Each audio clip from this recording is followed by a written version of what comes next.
During last lecture, we were discussing about the preparation of oxygen, and we already discussed about the laboratory preparation of oxygen, that is by decomposition of potassium chlorate, by the heating of metal oxides, like that. Now next point is preparation of oxygen by electrolysis. So on bulk level, oxygen is prepared by electrolysis of water. This is the simple reaction. Actually, water is taken in electrolytic cell, and one anode and one cathode is dipped in that electrolyte, that is water, and electric current is passed through the water. And as soon as electric current is passed, there is a evolution of hydrogen gas and oxygen gas. So hydrogen is evolved at cathode and oxygen is evolved at anode. So in this way, electrolysis of water gives hydrogen at cathode and oxygen at anode. So this is the one of the important method for the preparation of oxygen from water. Now preparation of oxygen by industrial method. So here oxygen is isolated or prepared from air. So first of all, air is taken, and it's in air there are several other gases like carbon dioxide, water, that is water vapor, along with nitrogen. Even other trace quantity of gases are also present. So first of all, from air, carbon dioxide and water is removed, water vapors are removed by suitable method. Then other gases, impurity gases, these are removed by liquefaction. Then rest of the air, which is free from carbon dioxide and water, its fractional distillation is carried out, and after fractional distillation we get oxygen and nitrogen. So these two gases are separated and we get oxygen. So in this way, from air we get oxygen. Simultaneously there is a formation of nitrogen. Nitrogen is the largest component of air. So we get two gases, one oxygen and other is nitrogen. What are the physical properties of oxygen or dioxygen? Oxygen, it is a colorless gas, it is a tasteless and odorless. It means it has no any smell. Its solubility in water is 30.8 centimeter cube per liter. It is heavier than air, and therefore it is present in hydrosphere and available for life. It is heavier than air. It is paramagnetic, and paramagnetic and diamagnetic substances, actually difference between paramagnetic and diamagnetic substance is the paramagnetic substance, it is attracted towards magnetic field, and diamagnetic substance, it is repelled by magnetic field. So dioxygen contains two unpaired electrons, and therefore it is a paramagnetic. It is attracted towards magnetic field. Oxygen exists in three isotopic forms: oxygen 16, oxygen 17 and oxygen 18. And oxygen 16, it is the most abundant isotope on earth crust. Oxygen supports the process of combustion, it helps the combustion, and oxygen liquefies at 90 Kelvin, and when temperature is again decreased, then at 55 Kelvin it freezes and there is a formation of solid oxygen. So solid oxygen forms at 55 Kelvin and liquid oxygen forms at 90 Kelvin. Now the chemical properties of oxygen. First of all, reaction of oxygen with metal. Oxygen directly reacts with all the metals. with the exception of some noble metals like gold and platinum, and after reaction it forms corresponding oxides. All the metals like alkali metals, alkaline earth metals, even transition metals, they react with oxygen and they form the corresponding oxides. Only the noble metals like gold, platinum and silver, these are not reacting with oxygen under normal conditions. For example, calcium metal reacts with oxygen and there is a formation of calcium oxide, CaO.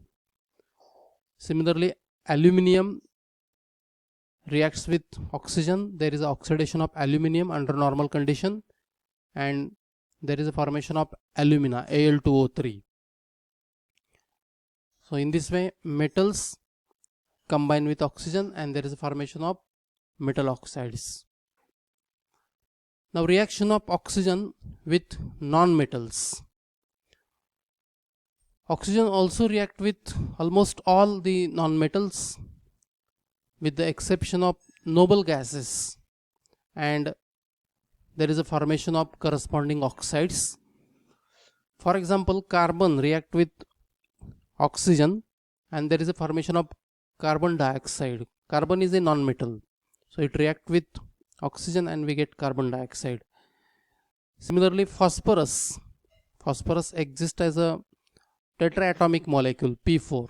So phosphorus reacts with oxygen and there is a formation of phosphorus pentoxide, P2O5, and that P2O5 always exists in dimeric condition, that is P4O10. So non-metal, that is phosphorus, also react with oxygen and there is a formation of oxide, that is phosphorus pentoxide.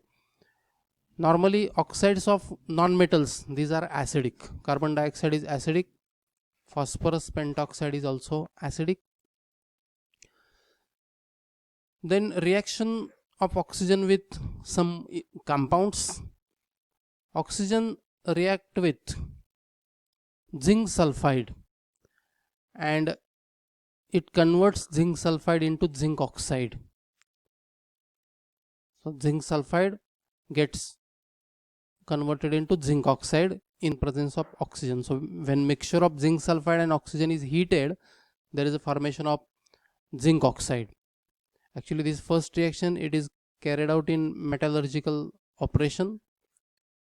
At the time of isolation of zinc sulfide is converted into zinc oxide.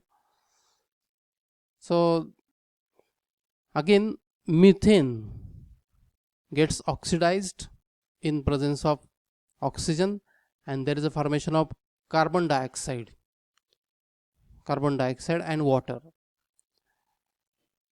Similarly, sulfur dioxide also reacts with oxygen in presence of vanadium pentoxide as a catalyst and there is a formation of sulfur trioxide.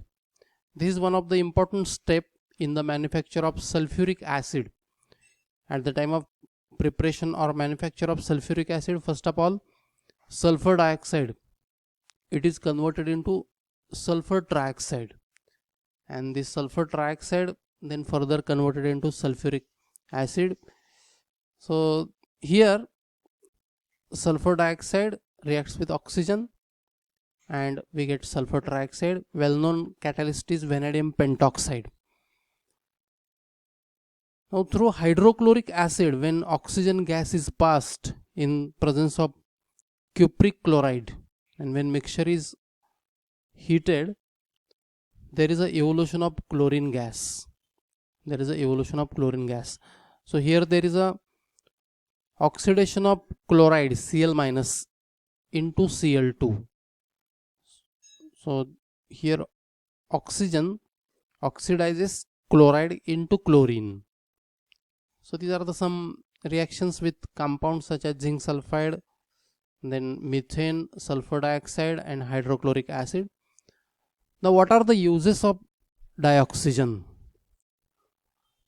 We all know that oxygen is required for life and therefore it is one of the important gas required for respiration of living organisms or living things. Not only it is required for animals but also for plants. So in presence of carbon dioxide and oxygen, light and chlorophyll, plants synthesize food, that is carbohydrate. So for respiration oxygen is required. So oxygen, it is used in rocket fuel. Similarly, the oxyacetylene flame has a temperature of 3200 degrees centigrade.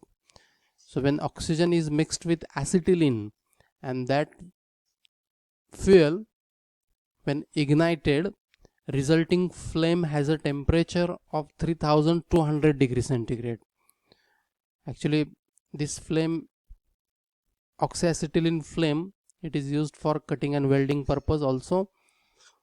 Mixture of charcoal and liquid oxygen, it is used as an explosive in mining process. Then oxygen cylinders are used in hospitals for artificial breathing. So this was the uses of dioxygen. Now next point is simple oxides.